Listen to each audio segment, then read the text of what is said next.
Hey, since you are watching the video, I guess you are interested in email marketing, right? So, do you know which day is the best to send a newsletter? How long should be a subject line to get more opens? What color should be call to action to get more clicks? You know what? It doesn't matter. It doesn't matter at all. Email marketing is not about printing flyers and tossing them around. Email marketing is about building relationship with your customer. If someone is giving you their email address, it's a sign that they want to continue talking. It's a sign that they're thinking about spending money on your brand. And then it's your chance to convince them that you are worthy of their trust. There are 3 types of companies and how they use email marketing. The first ones are the ones who love sales. They are obsessed by sales. Every new email is one more sale. And somehow they are surprised that the engagement falls down. Sure, it drops. What's the point to open an email if the content is always the same? There's even no urgency to make a purchase. You know that the company is having a sale every single day, right? People don't want to be marketing targets. Unwanted and irrelevant content is the new spam in the eyes of consumers. If they don't like the content, they're going to delete your email or even mark it as a spam. It doesn't matter that they've been your customers for ages or they have given permission to send an email. Then, there's a second type of companies, the good guys. The good guys are the ones who try to send as little emails as possible. They even want their customers to appreciate that. Why? I'm not sure. Send no email is the easiest thing that you can do. Remember, people are on the list because they want to continue talking. And you can't engage with an email that you didn't get. Do you know what happens when you send an email once or twice a year? People forget you. They forget that they have subscribed to your newsletter.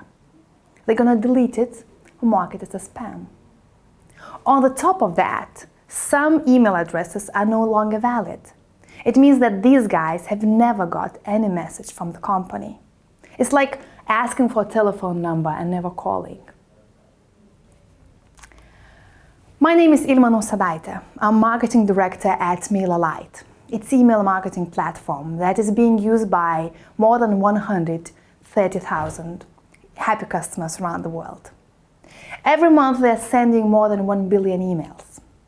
And today I'm going to be speaking about the third type of companies, the ones who use email marketing to build relationships. I love email. Why? Because we do have it. And we do use it. Have you checked your email today? I did. I'm sure that some of you are checking the emails even right now, listening to me. Am I right? This is why I love email. If you send an email to your readers, you know that 100% gonna get them. It's up to them if they want to open it, if they want to engage with it, if they want to click something or spend money, but all of them gonna get them. There's no crazy algorithm saying that today only 10% of your audience will see the message. No, everybody gonna see it. And we all know how to communicate using email. We're doing that every single day. And it's a two-way street. We're communicating using email with our friends, colleagues, business partners. This is why I'm still surprised when I'm getting an emails from the brands saying in the sender name, do not reply. Why is that? Where should I write if I have a comment, if I have a complaint? Do you really want to post me a complaint on a Facebook page? Email is really the easiest way to collect direct feedback from the customers. Use it. Here's an email from American Hotel asking how was the stay in the hotel, and the sender name saying do not reply. No, we don't care. And here's an email from J.Crew that I got just a few weeks ago. It's a simple email, a text email from Mikey. And Mikey is CEO of J.Crew. J.Crew is a huge clothing brand in the States, and I'm sure that they have at least several millions of emails in their list. At the end of the email, he's saying that please reply if you have any comments how we could improve the business, and he's giving his personal email.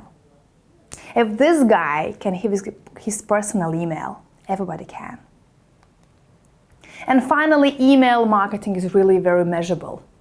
This is why we know that email marketing is really very effective. Return on investment for email marketing is $38, and it's huge comparing to any other online marketing tools. Let's talk about us. Back when we started MailerLite, we didn't say much. Our main competitors were and still are huge corporations in the States. And we decided that it's better to hide the fact that we are a small team based in Lithuania. Yes, this is why I have a strange accent. So our About page looked like this. There was nothing about us.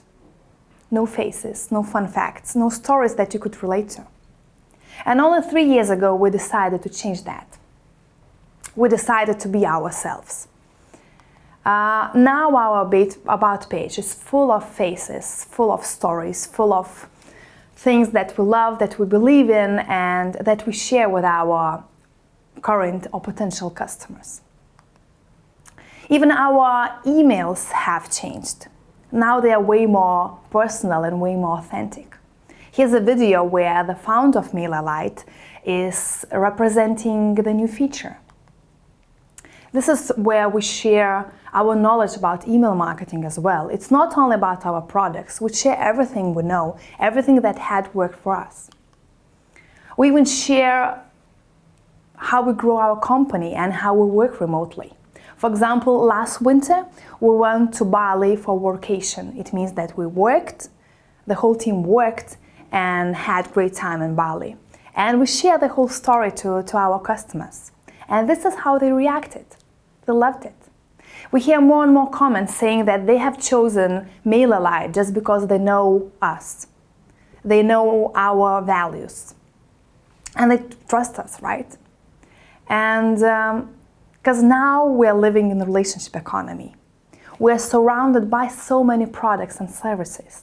And most of them, they're equally good. For example, which phone is taking better pictures? Is it an iPhone 6 or Galaxy? Doesn't matter. I love Apple, so every time I'm buying a phone, it's an iPhone. I have never checked any other phone. I don't need that.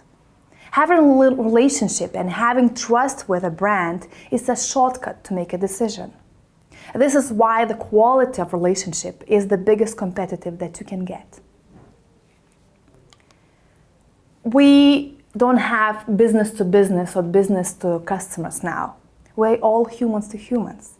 At the end of the day, you're selling something to a human being, right? And we don't relate with brands or logos, we relate with humans. And if you want to build relationship with your customer, it isn't very different than building relationship with anyone else, with your friends. And the same rules apply.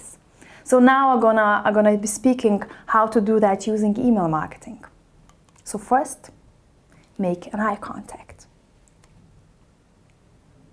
It's way more easier to talk about something and to relate with people when we see the face. This is why it's always a great idea to use photos in emails. Just don't use stock images. We all know it's fake. And we all know that you didn't invest much time in the content if you're using a stock image. People want to see authentic and personal photos, something like this.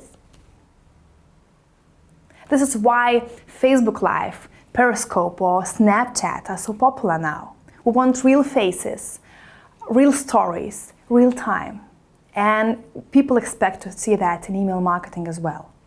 A fun fact is that unprofessional photos are getting 2 times more clicks than professional ones.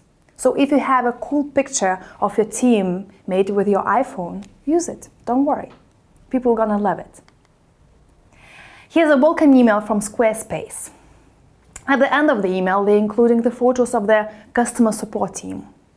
These are the guys who you're gonna contact if you have any issue. And it's really a great thing to show the faces beforehand, right? Here's a newsletter from Goop.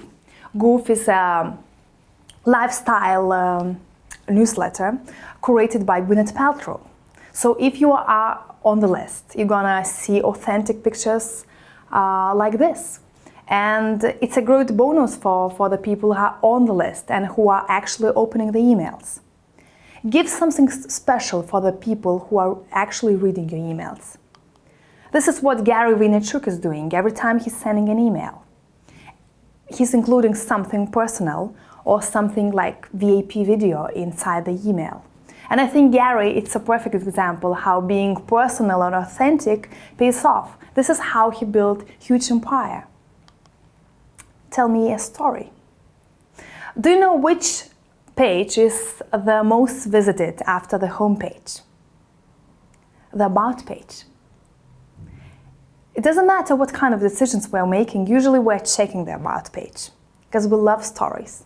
We want to see the faces behind the brand. We want to relate with the values or see that we actually way too different to do something together, right?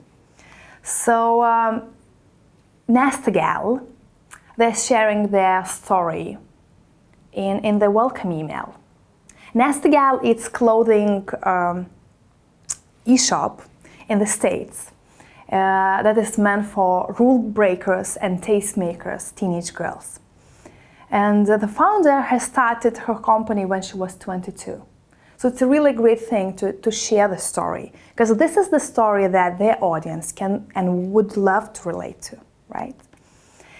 Here's an example of our customers from California. It's a family-owned apple farm. They grow apples and they sell apples. So all the emails are about apples. Plus, they always include something personal, some simple details. For example, that they have a new daughter-in-law, and they include the pictures from the wedding, or that they had a really great time tasting apple cider. Now, imagine yourself, you're going to a farmer's market and you see 10 stands selling apples. They are all equally good. And then you see that daughter-in-law, the same one from the photo that you've seen in the email. Will you approach her? I guess so. So these simple things can really help you stand out in the big crowd. Then make me curious. Make people curious to open your next email and even wait for the next one to come. Here's an email that was created by MailerLite, and when I saw it, I couldn't resist to click the button. So I watched the video, and after that, I even subscribed to their newsletter. I was so curious what else they're gonna send, what next they're gonna send in the email. And they're still so crazy and so cool. Here's an email from North Face. Can you see the waterfall? This is what stops our eyes wandering. And what really creates the mood. And what can make your reader curious. It's an animated GIF that looks like a short video. And it's really great in a way that you're looking at that animated GIF for a longer period of time than you would ever look at the separate photos of clothing items, right? One more example. Can you see? The box, it's moving. Are you curious to see what's inside? Actually, I don't know. I didn't get that email myself, but it's really cool way and really awesome thing. And I'm sure they got a lot of clicks using that email. Finally, if you have any videos, animated GIF can be really a nice way to show a sneak peek of the video and make your readers want to click the button and to see the whole video, right? And then you really don't have to have fancy animated GIFs, fancy videos to make your readers curious. Here's an email from Casper. Casper, it's a cool American company that took mattresses and sleep to the next level. I love them. And it's a welcome email from them. It's very informative. It's all about mattresses and sleep. If you scroll down to the email, you're gonna see a testimonial, just one, a crazy one. Someone is saying that he didn't went to work after he had purchased the mattress. Do you know what I did next? I clicked to see more testimonials. I was surprised. What other people are talking? Is it really that good? And the fun fact is that actually I'm living here in Vilnius, in the middle of Europe, and Casper doesn't even ship mattresses to Europe. Nevertheless, I love them, and every time I'm making a presentation, I talk about them. I'm their social proof. And for you, it's really useful to know that some of your readers will always open an email and will always read it, but will never buy it. And it's okay. They are your social proof. Just make them still curious to open an email and talk about your brand. Then be useful. Educate your audience about the products that you have and how to use them. Fashion Block, it's an e-shop from London that they're selling designer items that are made in Central and Eastern Europe. And in every email, they're educating about the new model, about new designer, about something new from that region. So it's a cool way to provide useful and relevant content to the readers. But at the same time, it's still very connected with what they sell. And it's the same with Zone 3. They are selling all the stuff that is connected with swimming. And at the same time, they're writing cool blog posts about how you should improve your swimming skills and what you shall do. Then say compliments. We all love them. But when was the last time you said a compliment to your customer? Have you ever said that online? It's a hard one, right? But you can do that using email marketing, especially because we have so much data collected.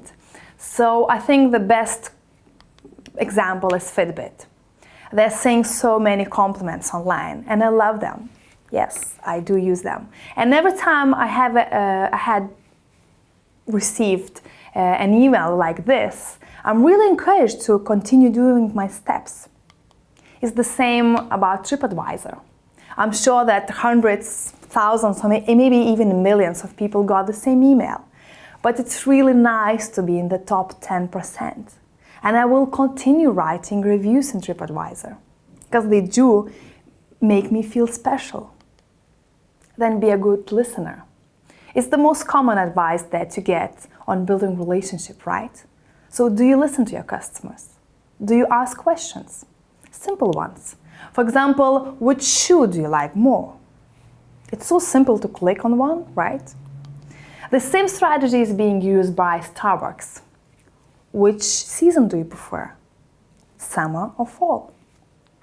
It's a really clear and easy choice. But for the company, it's great data that they can collect, and they can be way more relevant when they send the next email. I love the email by West Elm. It's so simple, so genius. Just super simple thing. What are your summer plans? And you choose. And this is how they direct you to the relevant landing page. And this is how they get to know way more about their database and what they love and what they're planning to do this summer. Kenneth Cole is saying that my birthday wish is to wish you a happy birthday. And they ask for the birthday date. Just you have to fill in your birthday date and you're gonna get some birthday gift. It's so simple. And so if you need any data, any additional data from your audience, just ask them. You're going to be surprised that people are really willing to talk about themselves, and they're really willing to reveal some things. And here's an app, Dojo app. It's based in London. It's all about events in London. And they decided to write a really simple text email to the inactive customers that haven't used the app for weeks.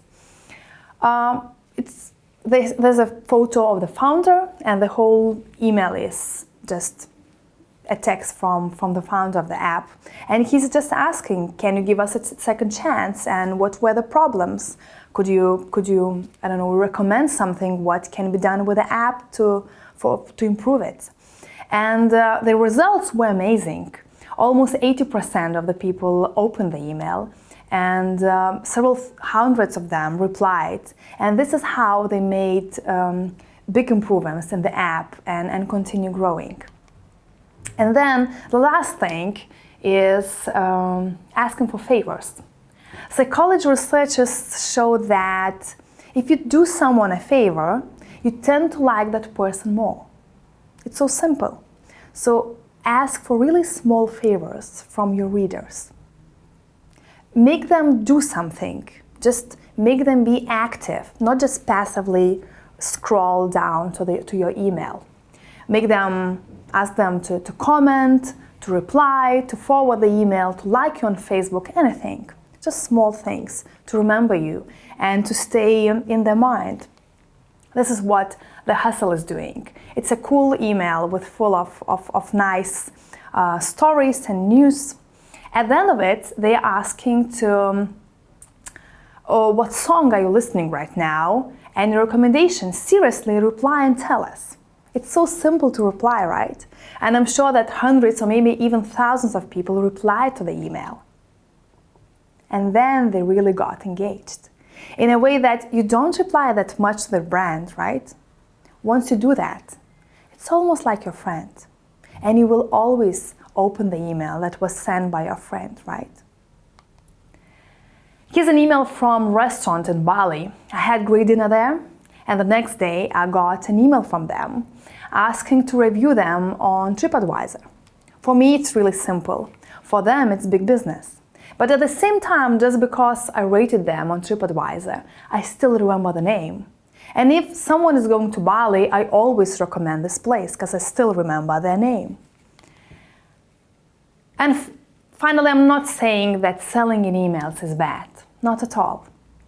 If someone is subscribing to an e-shop, they do expect to get emails about the products, about sales, about promotions. This is what you expect to get. But I would really recommend using 70-30 rule.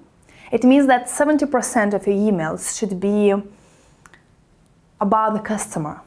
Make them smile, entertain them, give something useful. And then 30% of the emails can be sales. And they won't be irritated by that. For example, here's a sale email by Tesla. We all love Tesla, right? And this is why we're not irritated to get email like this. We're happy if they would suggest us to get a test drive, right? So the main point today that I wanted to say is that you should simply respect your readers and your audience. People will forget what you did. People will forget what you said. But they will always remember how you made them feel. So don't make them feel like marketing targets. The next time you send a newsletter, send the one that you would love to get yourself. Thank you.